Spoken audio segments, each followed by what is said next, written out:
Oh yeah, let's go. Woo. All right, we just woke up. We got on a coffee run. We're in charge of coffee. Girlfriend's in charge of breakfast. Today, we got a lift at 12:30 at Chuze Fitness. We're gonna see what it looks like. It's the girls' local gym. She said she's never seen the platforms there. She's just done the cardio equipment there. So that's the most girl thing of all time. But we're gonna check out what the weight room looks like, and hopefully we can get some Olympic lifting done there. It's supposed to be a pretty heavy day today, so might get kicked out of Chuze today. But Dan File, hitting coach from the BP channel, is going to come join us today too, hopefully, as long as he's not a lazy bum. But he's going to drive over. He just landed in Colorado. He's playing with us this weekend, and then we're going to get hit some BP, and then we got the home run derby tonight, so should be pretty sickening. Let's get after it. Okay. Chuze Fitness. All right, we are at Chuze Fitness here in Westminster, Colorado. We got the fanciest plates alive here. We got pretty quick workout today. We got snatch pulls into snatches, 5 sets of 1 at 200 pounds, and then we got low block cleans, 5 sets of 2 at 290-ish pounds. So should be pretty quick and in and out. Then we're gonna sprint to BP. We're gonna BP from like 5 to like 6-ish, and then we got our derby at 7. So should be a pretty electric day. Let's get it.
Oh,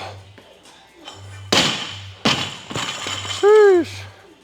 All right, we got our first set of 5 here. This gym is pretty fucking sick. It was like $10 for a gym membership here. If I could get these plates for $10 and this lighting for $10, I'd do it in a second. I think they're trying to do like a 24-hour fitness, like Planet Fitness type style here, but this is actually kind of a badass gym. We got 5 sets here at this at 200 pounds here. Let's rip.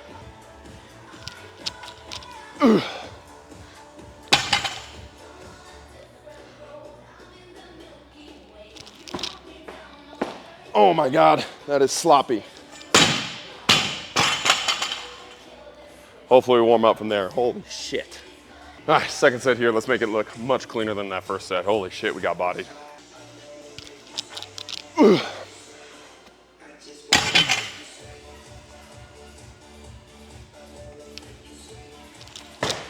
There we go.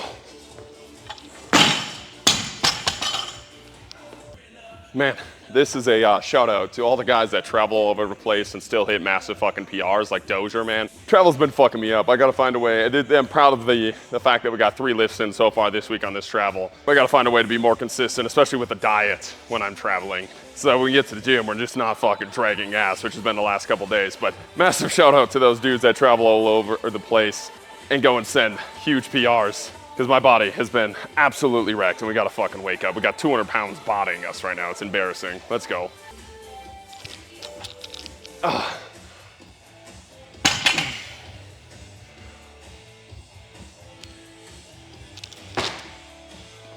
All right, 2 more sets here. Let's keep getting that work in. Ooh.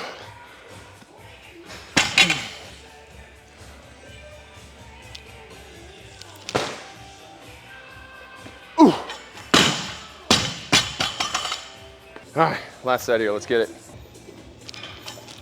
Ooh.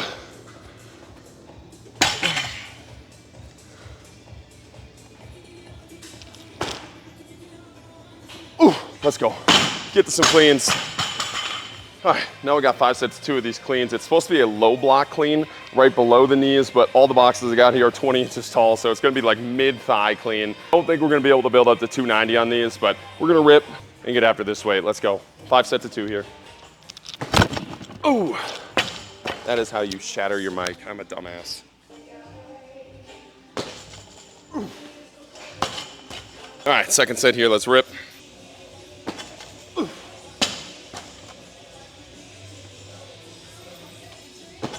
Ooh.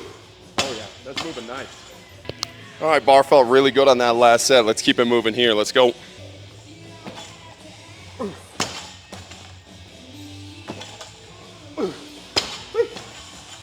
If we got up to 275 here, that'd be pretty sickening, but let's crush this first. Let's go.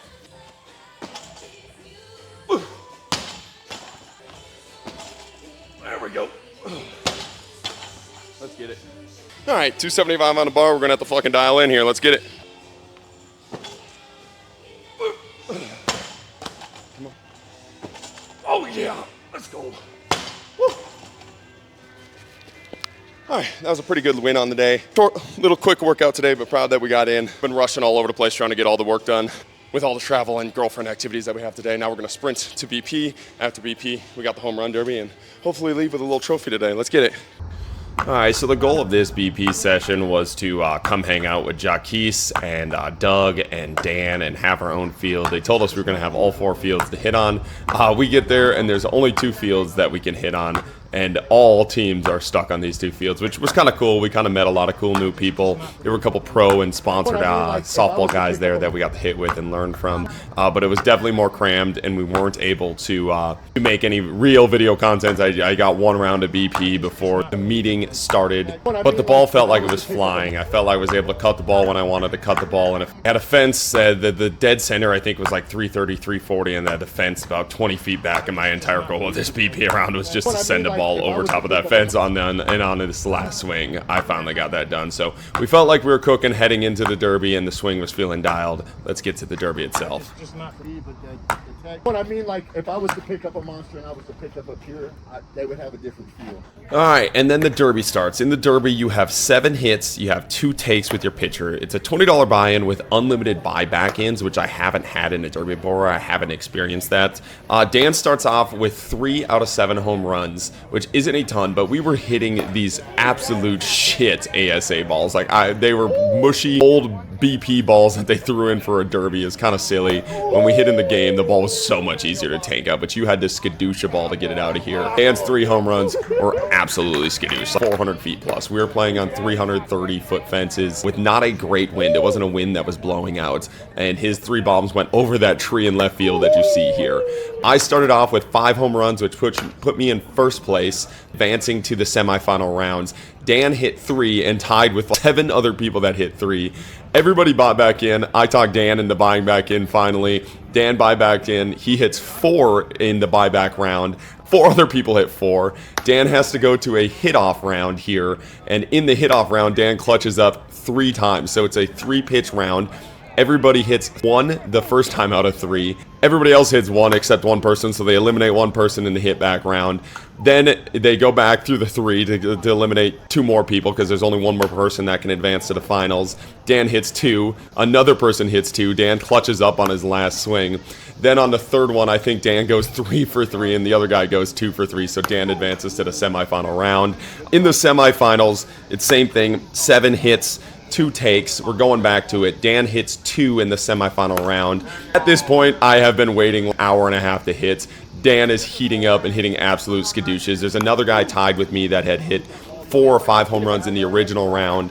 And me and him have both been sitting an hour and a half waiting for these hit-offs to go off. And honestly, I just really felt unfocused and had let my focus go down. My swing just wasn't there. It felt amazing in that first round when I went 5 for 7. People are taking forever. They do buybacks, but Austin looks cute. He's looking yummy, and he's in first place so far. Finals are starting soon. I'm crocheting while I wait.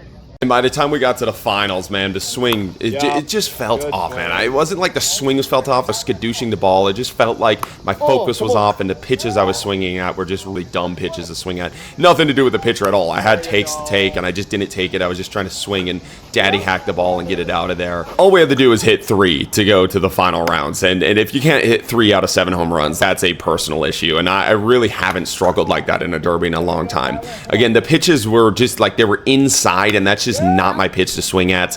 I jam myself. You'll see me jam myself like 100 times on this BP session. I need to go middle outside to really get extended. My dumbass can't open my hips to pull up a ball. You see that right there, where it's an inside pitch and I'm trying to hit it center field, which is where my power alley is. It just wasn't the best mental approach to the home run derby, but I felt pretty proud of the 5 out of 7 in the first round and felt like I was cooking in the first round. It was just a lesson to learn, man, of staying focused, staying after it. I felt like I had hit those 5. I was just chilling a little bit too much and felt like I got it in the bag. But when I hit those 5, I was focused, dialed, and just like that right level of nervous, right?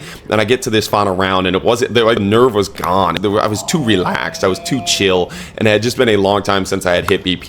If there was a bigger stakes here, if it was a bigger tournament, I probably should have warmed up while everybody else was hitting the tanks. So through these buyback rounds, all those guys were getting hot and smashing balls over and over again. And Dan's swing is just absolutely sexy. He's 165 pounds. He's 70 pounds less than me. And his swing, if I had his swing with my body frame, I would be able to hit a ball 500 feet. But after was still a pretty solid performance in the derby. Not too mad about it. Pretty proud of where my swing has come and just how confident I feel in the swing when I step up into these events. I remember my first derby, it was probably like 2 or 3 years ago, and it was just an absolute choke fest. Could not get the ball out. And I'm saying choke fest after I only hit 2 out of my 7 in the final rounds. But like swing felt better, and the first round of the swings felt so much better, and I felt like I knew how to hit home runs, and I know what pitches to swing at. Just wasn't as dialed, whereas before in derbies, just I wasn't confident and didn't feel like I actually had the ability to do so. I could hit home runs, obviously, but just not on call. So it was a cool little growing experience and it was a fun little journey. And if there's anybody I want to lose to, it's my BB partner and Dan. It was kind of funny. Everybody was just butthurt that we were both on the same team. They found out we were both on the same teams in the finals of the derby. And what the fuck are we supposed to do? But Dan absolutely mashed the ball. The dude's a fucking stud. I told him to send me a photo of the trophy and the bat that he won during this derby, but he didn't take a photo because he's too cool to take any photos.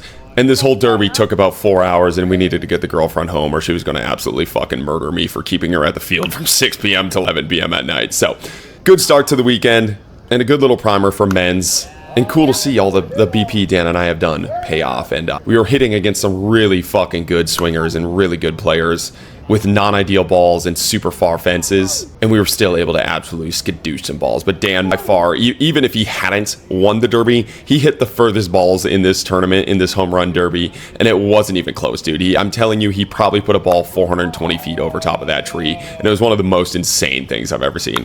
My 5 out of 7, I was cutting them on a line, and they were going over the fence, but they were probably going 350, 360. I never really got one that was like skadoosh. I felt like I was squaring up the ball really well and hitting it hard, like exit Wheeler, really good. But Dan's launch angle on some of those got those balls to absolutely skadoosh. But again, good little primer for tomorrow's men's league, and excited to see what we do as a team. Let's get after it. Appreciate you guys watching. Keep chopping wood.